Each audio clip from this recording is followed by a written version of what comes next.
Hello everybody, this is the Smiling Mammoth and welcome back to Feed the Beast once again.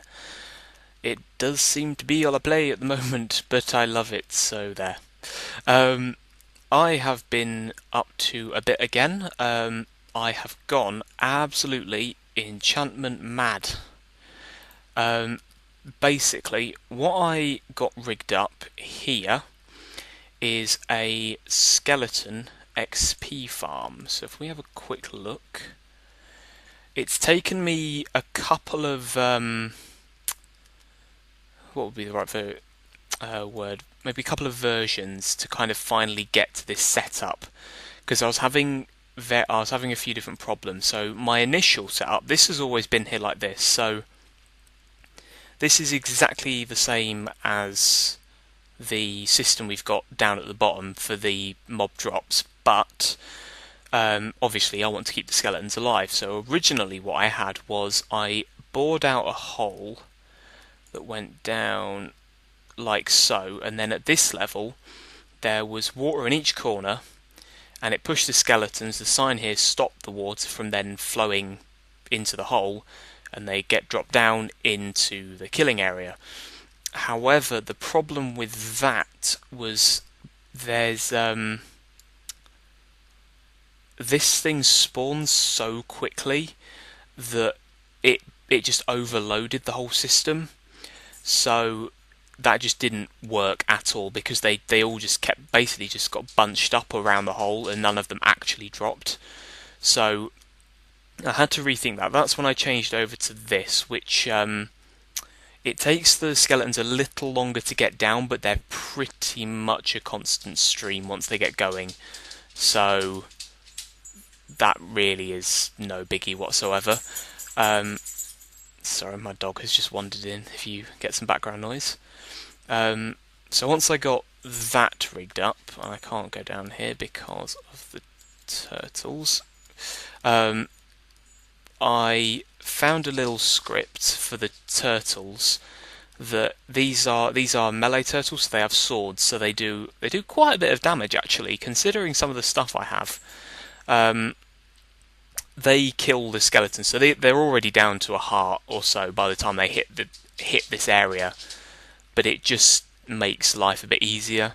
It means that if I do get any that are higher lower health, these will kill them for me, and if they kill them, obviously the XP drops. So this thing is a Thorncraft thing. It's called a brain in a jar, and basically all it does is store XP. So when the experience kind of flows out of here, it just gets collected into this bottle, and then when you hit the bottle, it gets dispensed out, and you can pick it up whenever you want. I think it holds about enough XP to get you from 0 to level 30 if it's completely full. So it's pretty handy to have. It means that you're not trying to stand here and collect the skeletons XP while the turtles are hacking away an inch from your face and all that stuff. It's just a bit easier. This is just an obsidian pipe being powered by a magmatic engine. What I was having was basically I needed a way of getting the drops that they were having, because they were spewing all over the floor, and that's not helpful. So an obsidian pipe normally can't actually do it because I get stuff stuck on these two ledges, but a powered one picks up everything around here, which is more than enough. And then what I have underneath here is basically a little sorting system, because I get so many bows out of this and they don't stack and they're all in different stages of damage. You can't really do anything with them. They're a bit awkward. So what I've got going is the bones and the arrows get filtered out into the Tesseract, and then everything else just goes into a void pipe. So I don't actually need to worry about any of it. If I switch it on, I'll give you a quick demonstration. While it warms up, the reason I was doing it is basically I wanted to get kind of decent gear, was the aim of it. So kind of sets of tools that I'd never actually need to replace. So yeah, you see they're coming down now, and the XP is just getting straight into the jar, so we'll leave that going for a bit. So yeah, what I've got going so far is, first off, I did my armour. So because of the anvil and because of the books, you can actually stack quite a few enchantments on top of each other, which is really, really quite handy. So my goggles just have unbreaking and protection. Jetpack's got protection. Steel leggings, I'm not going to bother with them because I'm going to make a proper kind of durable set at some point. And then these I put a lot of effort into because they're quite expensive to make. So what they've got on is obviously you've got protection, feather falling, then haste means you move a bit quicker. It's not a massive amount, but it does make a difference. Something I'm not sure I showed with the Boots of the Traveller is that you actually allow you to step up one block. So I'm not jumping there, that is just walking up, which is really handy, and they allow you to jump high.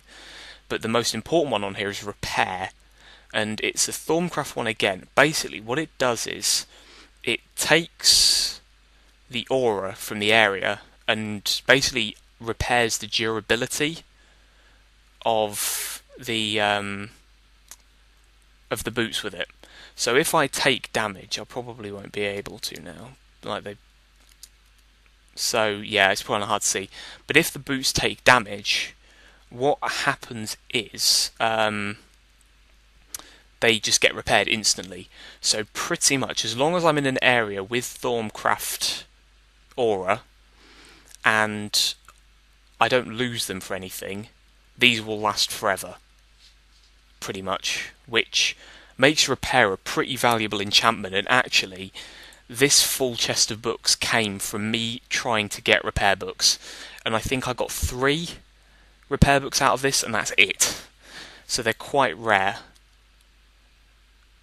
Is that still clear? I think it's full, which is why it's now kind of not. It's flowing into me.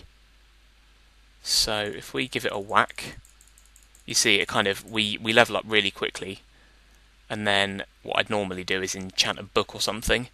That's what I was doing basically for ages. So repairs are a pretty good one. That's what I've been trying to get. I want to get that on all of my tools with durability. So I have it on the boots. I have it on this Axe of the Stream, which it's actually got repair too, so it'll actually repair faster, and that's got efficiency and unbreaking. So that's pretty good. I did name it just to mean that if I do need to repair it for any reason, it just caps the cost, and it's just a bit, it's my tool. I wanna name it. The other thing with repair is this sword. I need to get it on the other one, but I've already got unbreaking on it, and you can put unbreaking on after repair, but not before. The repair book just won't work. So, I mean, they're called Biter and Beater. I am a bit of a Lord of the Rings nerd, I guess, so that's the names of 2 of the swords in the thing. So Biter's got sharpness 5, knockback, repair, Vorpal, which actually gives you the heads of a mob. So if I say kill a zombie with it, there's a chance that it will drop a zombie head, which is pretty cool. And if that happens, it's actually an insta kill, like it's a one-hit kill sometimes, which again is really handy. And then it's got looting, and then Beater's pretty much the same. It's got a higher level of Vorpal, so it's more likely to happen. No repair, but it has smite instead. So if I'm dealing stuff like zombies, then this is the more useful one. But if I'm just general use, Biter. Then I've got Digger. I have 2 of them, basically because I made this and didn't realise at that point that unbreaking cancelled out the repair. So what I can do, I think, is if I put repair on this one and then combine them together, I think I'll get an efficiency 5, and I'll have repair and unbreaking. So that will be then a full set of Thorncraft tools, bar the Sword of the Zephyr, which I've not actually researched yet, but I'm not that interested in it, to be honest, now I've got these. Then last things was got a bow with power 5 flame punch unbreaking. That's pretty standard. I'm not going to bother putting repair on it because I don't use a bow enough for it to be worth it, and I've got so many power enchantments. I could get a new bow in a heartbeat. And then last of all is I basically upped the Wand of Equal Trade. So this is there's another kind of set of enchantments. So there's kind of all the standard ones, and then there's stuff added for kind of normal tools like repair and all that stuff. Then there's stuff that you get added for wands like this, and you get charging, which is like repair but for a wand. So yeah, that's pretty self-explanatory. And then you got potency, which is it's kind of not really got a normal equivalent for a tool. I guess sharpness for a sword, it just ups the power of whatever it does. So say for this, it basically, if I right click, so many wisps. Yeah, if I right click on something, it will transmute more blocks than it normally would without potency. And if you say did the same number of blocks, it would cost less. So it basically makes the one better at what it does. What I plan on doing is making a kind of a battle wand. Like you can get the wand of lightning or of fire, and I want to put charging and potency on them because then they do quite a bit of damage, and that'd be quite handy to have. There are some other ones. Where is it? That's potency. Treasure is like fortune. So if you've got like the wand of excavation, you can use treasure and it'll act like fortune, basically. That's about it, to be honest. What I wanted to do today, let's just get all the XP, so what level we get to. What I wanted to do was, basically, this is a bit of a faff. It's handy because I get the levels straight, but it's not that efficient because I've got to sit here, wait for this to kind of fill up, go over here. Whereas what I've got is I have the Auto-Enchanter that Sparkz gave us, and that was quite useful because I had that running at the same time, so I just drop a book in, pick it up, and do that every now and again. What I wanted to do today was automate it, basically. I don't know how well it's going to work because I have no idea how well this will interact with the autarkic gates that I want to use. But if I go, so I'm going to have a chest with books.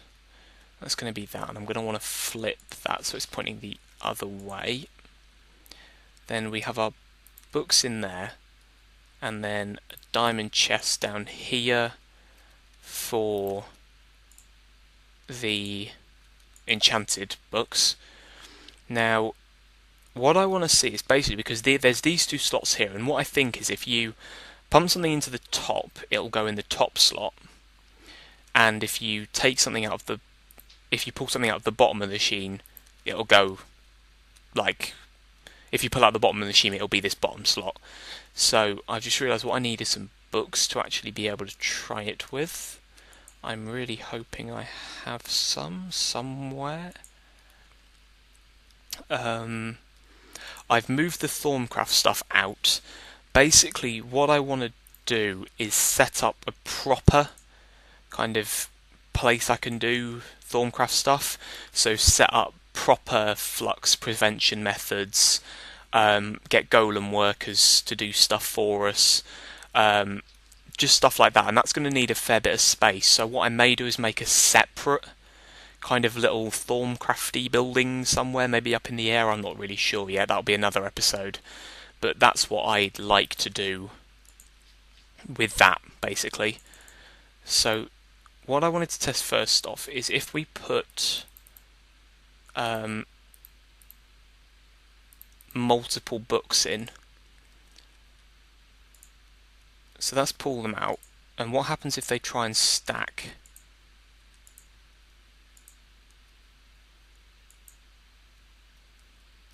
Well, it's now not letting me in that chest. That's not good.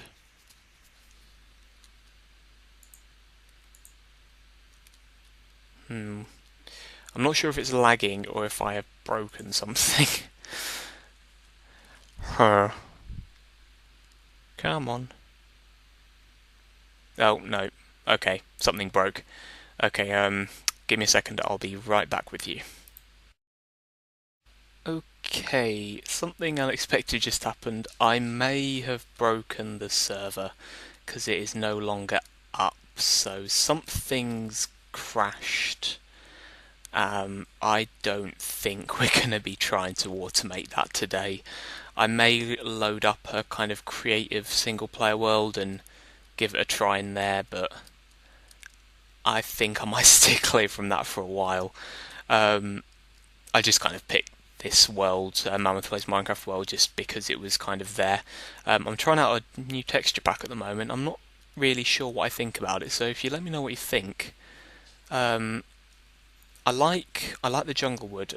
The chests are a bit weird. The glowstone's cool, which is always a big plus for me. And the 1.5.2R mod for this no longer works, so we're back to the normal item frames, which is kind of sad. So, I mean, something I really like actually is when you scroll around on the hotbar, you get a little highlighty thing, which I don't know why, but I really like that. So, yeah, I think. Oh, I've not actually looked at furnaces; they look really cool. Yeah, if you wanna let me know what you think. I'm not sure when Feed the Beast will be back up. I'm hoping soon. I hope I've not done any serious damage.